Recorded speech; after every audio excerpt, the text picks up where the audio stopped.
Olá pessoal, comandante Leonardo Matos aqui, esse é o nosso Conexão Geo número 185, hoje é sexta-feira, 27 de maio de 2022.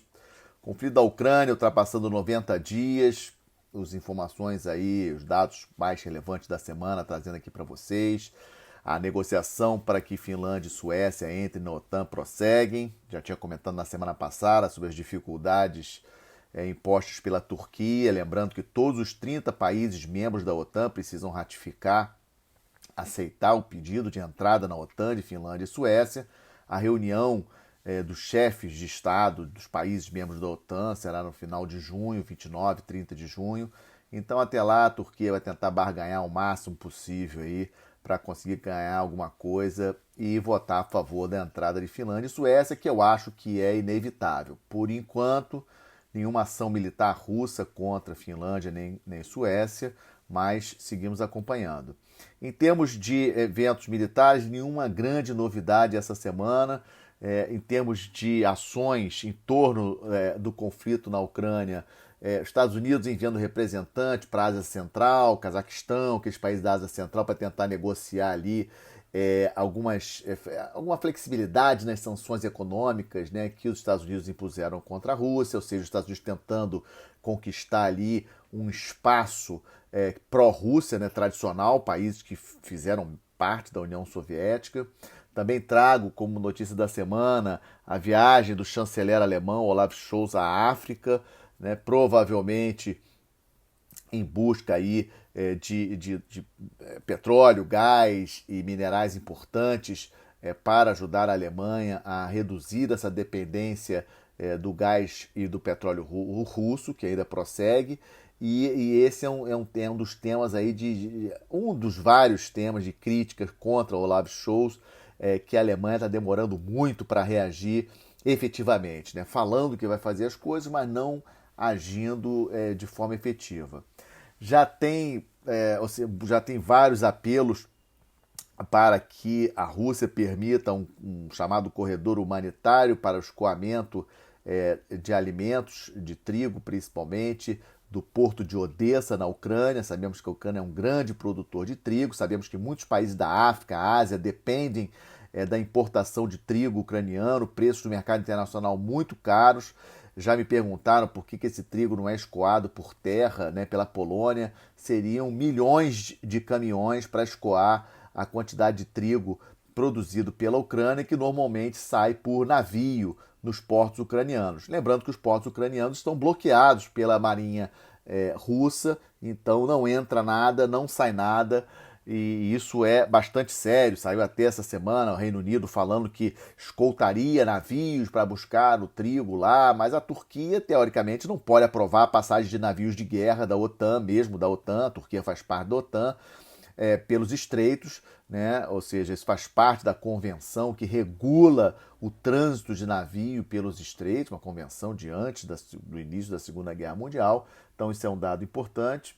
Também essa semana vimos aí algumas declarações de vários chefes de governo da Europa praticamente inviabilizando qualquer chance da Ucrânia entrar para a União Europeia agora, no curto prazo, ou seja, isso não vai acontecer. E, de uma certa forma, o que nós estamos vendo é a ratificação daquilo que eu já venho falando nas últimas semanas. Uma situação muito complicada em termos de como que vamos negociar a paz. O Kissinger, até o grande Henry Kissinger, essa semana lá no Fórum Econômico Mundial em Davos, chegou a falar que a Ucrânia deveria ceder território para poder acelerar essa paz. Eu lembro para vocês, né, que uma das coisas que, obviamente, a Rússia exige é a questão do reconhecimento da anexação da Crimeia, a questão das duas repúblicas de Donetsk e Lugansk, né, da independência, do reconhecimento pela Ucrânia da independência das duas repúblicas. Isso agora não tem como Zelensky reconhecer. E aí causou um certo mal-estar, o Henry Kissinger ter comentado isso lá em Davos, e obviamente a Ucrânia reclamou bastante desse comentário. Ou seja, a situação segue bastante indefinida, bastante tensa, muita coisa ainda vai acontecer.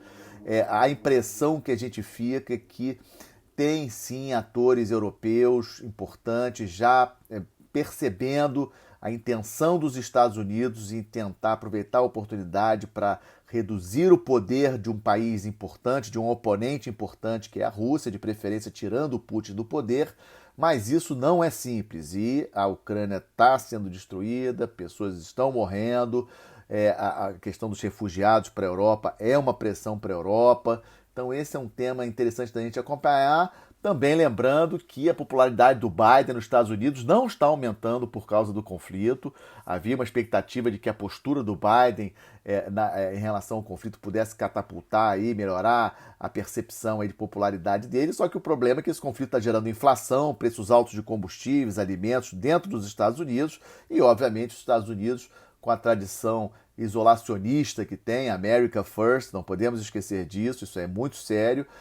O americano médio está mais preocupado com o preço da bomba de gasolina do que está acontecendo na Ucrânia. Infelizmente, essa é a realidade e, com isso, a popularidade do presidente Biden não está subindo. Então, isso pode ser também um fator aí para pressionar os Estados Unidos a rever essa questão aí das negociações e entrar decisivamente aí para tentar puxar uma rodada de negociações. E falando de Estados Unidos e Biden, a segunda parte do nosso Conexão dessa semana, a visita que falei na semana passada do presidente Biden à Coreia do Sul e no Japão, isso aconteceu. O presidente Biden chegou na Coreia do Sul na sexta-feira da semana passada, sexta e sábado, domingo foi para o Japão. Domingo, segunda-feira, uma viagem realmente importantíssima, a primeira viagem do presidente Biden à Coreia do Sul e ao Japão como presidente da República dos Estados Unidos, um fato importante. E aí na segunda-feira, talvez o evento que chamou mais atenção da mídia internacional, numa entrevista coletiva, o Biden acabou escapulindo e dizendo, respondendo a uma repórter, de que caso a China ataque militarmente Taiwan, os Estados Unidos sim responderiam para proteger Taiwan. A gente sabe que a política formal dos Estados Unidos com relação a esse assunto, os Estados Unidos reconhecem a China como a única China, né, a República Popular da China, a capital Pequim como a única China, e espera que as negociações da China com Taiwan sejam sempre feitas de maneira pacífica. É isso que está acordado.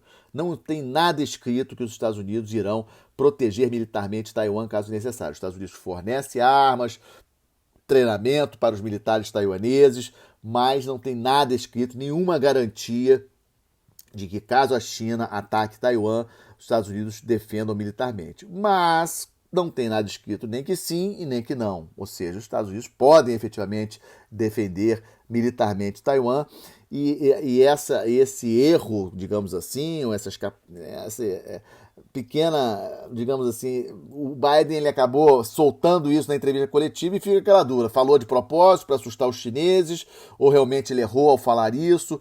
Depois os assessores tentaram corrigir o Biden, né? Isso aconteceu na segunda-feira.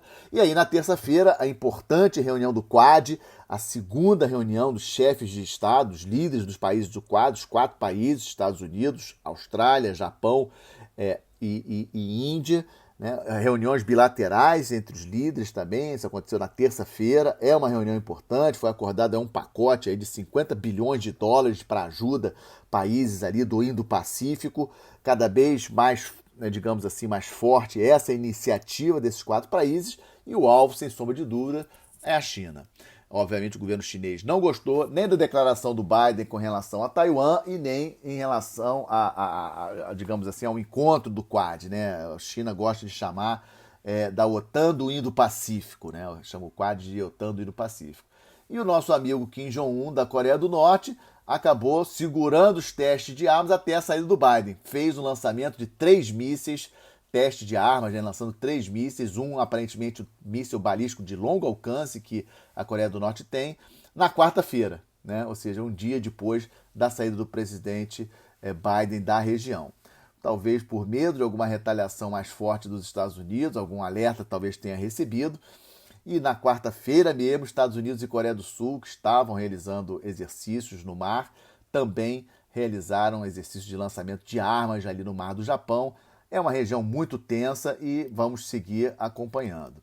Na parte do estamos de olho, vou falar um pouquinho, tentado falar sempre aí de América do Sul, expectativa grande com relação às eleições na Colômbia nesse domingo, primeiro turno das eleições, agora, domingo, dia 29.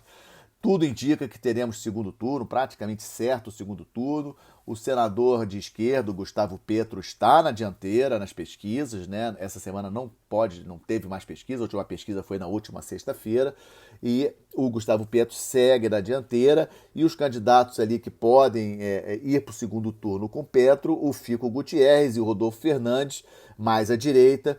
Vamos ver. Tudo indica realmente que terá segundo turno na Colômbia, segundo turno no dia 19 de junho.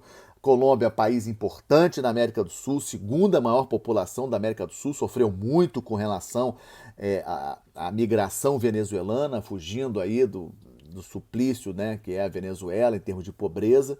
E em termos de economia, é a terceira economia da América do Sul, atrás de Brasil e Argentina. País bioceânico, tanto Pacífico como Atlântico ali no Caribe, ou seja, a Colômbia é um país, um parceiro, sem sombra de dúvida, muito importante. Também da América do Sul, hoje destaco um pronunciamento do ex-presidente Evo Morales, falando mal da OEA, mais uma vez, Organização dos Estados Americanos, e indicando a possibilidade, inclusive, da Bolívia sair da Organização dos Estados Americanos, dizendo que ela só atende aos interesses dos Estados Unidos, etc., e defendendo também Venezuela, Nicarágua e Cuba como democracias, né, no entender do Evo Morales. E a Bolívia, essa semana também, aprontando aí com o Brasil, desviando gás para a Argentina. Sabemos aí do relativo alinhamento político entre a Argentina, entre o atual governo da Argentina e o atual governo da Bolívia, prejudicando o fornecimento de gás para o Brasil no momento em que sabemos que o preço do gás no mercado internacional está bastante elevado. Bolívia, país aqui do nosso entorno, uma grande fronteira terrestre com o Brasil não pode deixar que países do seu entorno fujam assim do seu controle em termos de relações internacionais. O Brasil tem que ter atenção constante com relação aos países do entorno, e principalmente essa questão do gás aí me incomodou bastante. Muito ruim essa ação da Bolívia com relação ao Brasil. Em breve estaremos recebendo gás do pré-sal, das plataformas do pré-sal em terra, né, gasodutos ligando a plataforma do pré-sal. Aqui em Maricá, um projeto importante, vai chegando o gás aqui em Maricá, e isso vai ajudar ainda esse ano aí essa questão do gás no Brasil. Em termos, outra notícia importante, estamos de olho, essa semana uma possibilidade de lançamento do terceiro navio aeródromo chinês, uma notícia aí importantíssima, esse lançamento ao mar.